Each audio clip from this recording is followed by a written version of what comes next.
Hey guys, it's Ginny, VSGinny. I usually come to you on Fridays, but I'm coming to you on Saturday, September 5th, 2015 today. I did most of my filming for my video yesterday, but I got home so late from doing it that I didn't have time to edit it all together for you. So you're getting a Saturday video today. Let's see, last Friday I was 389.8 pounds or 176.8 kilos. This week, when I weighed yesterday, actually, Friday to be consistent, I was 389.6 pounds or 176.7 kilos. So, a not very exciting loss of 0.2 pounds or zero point 0.1 kilos this week. Go team. um, it's not really a big deal, but when I went and saw my endocrinologist last week, she had said that she doesn't believe that there's such a thing as starvation mode, quote unquote, and that she basically thinks I don't need to be forcing myself to get to 1,000 calories like my surgeon's dietitian told me to. She thinks that it's just a total coincidence that my stall broke once I started taking in 1,000 calories, and that I haven't stalled since then, until this week when I stopped doing it. But basically, I'm going to give it one more week and see if, because fluid can shift, things can happen. So I just want to give it one more week because it would be awesome for me if I didn't have to force myself to get up to 1,000 calories every day. I mean, you would think the fewer calories you would eat, the more you would lose. But if my body does actually stall when I get under 1,000, then I've got to do it. I don't want to force myself to eat more than I want to eat because I just feel like that sets a really bad precedent going forward. And I'm kind of tired of forcing myself to eat like every day more than I want to. So anyway, I'll give it one more week, and if I'm still stalling, then that will be definitive evidence for her that my body is weird and it really does stall if I don't take in 1,000 calories. So anyway, this week I'm doing something special for you guys. Um, I'll get to that in a second. Um, well, I don't know how special it is, but it's different. So I'm going to do a quick number recap here. My high weight was 600 pounds, 272.1 kilos in January of 2014. Date of surgery, which was 28th March 2015, I was 488.2 pounds or 221.4 kilos. Total weight loss so far, 210.4 pounds or 95.4 kilos. Total weight loss just since surgery, 98.6 pounds, 44.7 kilos. So pretty good. I had a huge NSV this week. If you don't know what NSV means, it means non-scale victory. So something cool that happened that wasn't just a number on the scale. My husband and I went out to eat, and he was like, I think you can fit in those booths. And I was like, yeah, okay. Like, I'm glad that you're like excited that I'm losing weight, but I really don't think you have a perspective on how much further I have to go before I can do things like sit in booths. Like, I've been this size before, and I don't remember being able to do that at this size. And it's been like so long that I really doubt I could do it. So we got our food and, well, ordered our food, and we were looking for a place to sit. Well, I was. He was still ordering his. I was looking for a place to sit. And I decided there's nobody really looking right now. Let me just go try sitting in a booth. And then I can tell him for sure. It just doesn't work yet. So um, I went and slid into a booth and was utterly shocked when I actually fit in there with like room to spare. I was comfortable. I was like, I was blown away. I couldn't believe it. That's literally the first time in probably 15 years that I've been able to sit in a booth at a restaurant. So I was bawling like a baby. I mean, it's hard to explain why, but it's like once you get over a certain size, there's so many things that just aren't available to you anymore. And the fact that those things are opening up to me again is just mind blowing. It's like a whole side of the world that is sort of made to exclude fat people is, is opening up to me again, and that's very exciting. I mean, I always hoped, like, my goal when I was sort of at my largest, like I thought it was more important that the world learn to be inclusive of larger people, and I still think that that's the case. I think it's highly important that we stop, being so oblivious to the ways that society excludes fat people. And I do think that private businesses and things need to be more aware of their seating, and things of that nature, so that everybody can feel included, regardless of their size or ability. Um, but, and I never would have lost weight just to fit back into those spaces again. I thought it was wrong that I was excluded, so I was a lot more likely to fight to be included at the size that I was, and like instead of losing weight to just make it easier on like society. But I mean, since I'm losing weight for my health, these things are kind of happening naturally, and it is very moving to feel that inclusivity again. But it's also a reminder of my friends who still don't have that, and I think that's wrong. So anyway, that kind of a bittersweet thing, but yeah, it was very, very moving for me, and very like a very profound moment for me. Oh, I had promised you guys a clothing haul this week. Actually, I think I say that in a video clip I'm about to show you. But anyway, I'm going to give you that next week. I'll explain why in a second. Okay, so I'm going to get to the clips I filmed yesterday. I'm going to take you guys on some errands with me so you can see what that's like. And then after that's over, I'll talk to you about what is different for me now than how things have changed for me. And we'll talk about that, and then we'll do some shout outs, okay? Guys, it's me, looking really scary without makeup or anything right now. I just finished rifling through my closet, pulling out what I want, and I'm gonna go get ready. I've got a curling iron preheating, yeah, the whole 9 yards. So I'm gonna get ready, and then we're gonna go on a shopping trip because I thought it might be fun, especially for those of you from the US that haven't seen like what it's like shopping in Australia. It is different, to some extent, and the options here are different and everything. So I thought that might be fun. I know I promised you guys a clothing haul today, but I've actually decided to do that next week, because I have some more clothes coming from Torrid that might be here by then. Vastly different sizes than what I ordered recently from fullbeauty.com, because the fit was so bad on those that I decided to try a smaller size, like a substantially smaller size. So I'll have more things to show you on that front next week. So all right, I'm gonna go get ready and then we'll go. So as you can see, I look slightly more presentable now, hopefully.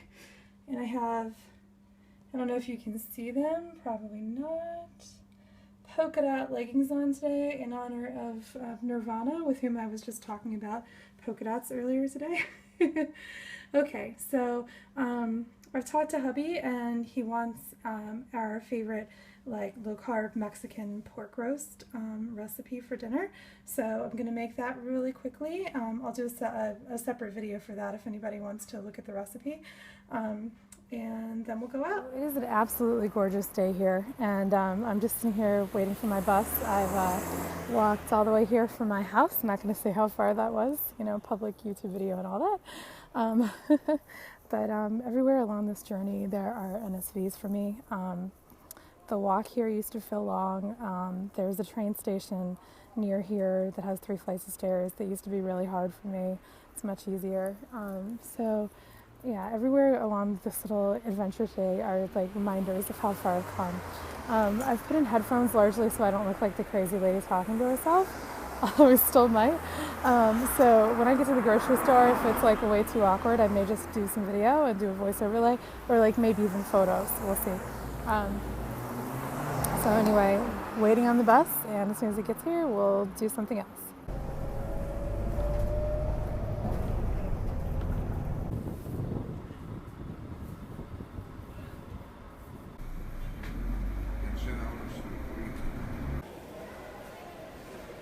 Okay, so I just went to the pharmacy and my script wasn't ready yet, so I'm going to go have a bite to eat and then go grocery shopping and then come back.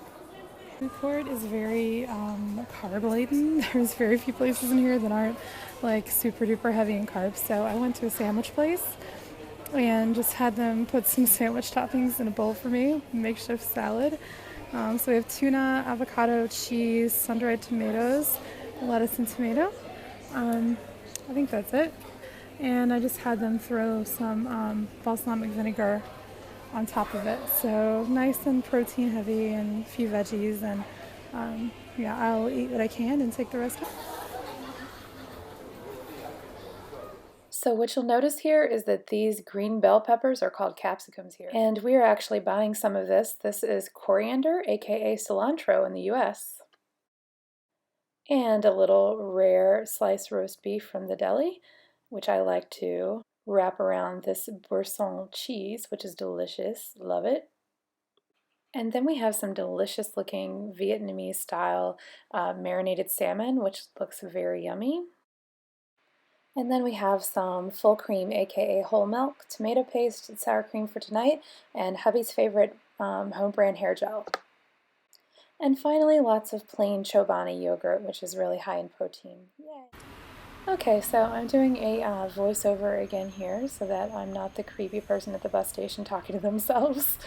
It was a relatively small shopping trip. I picked up a couple other protein items too, but there's only so much I can carry in a backpack, right? Which is what I'm using to get it all home. So headed home now. I've got 2 buses to catch, and I'll see you guys in a minute. Okay, so I just thought that would be fun, a little quick shopping trip compilation of video clips.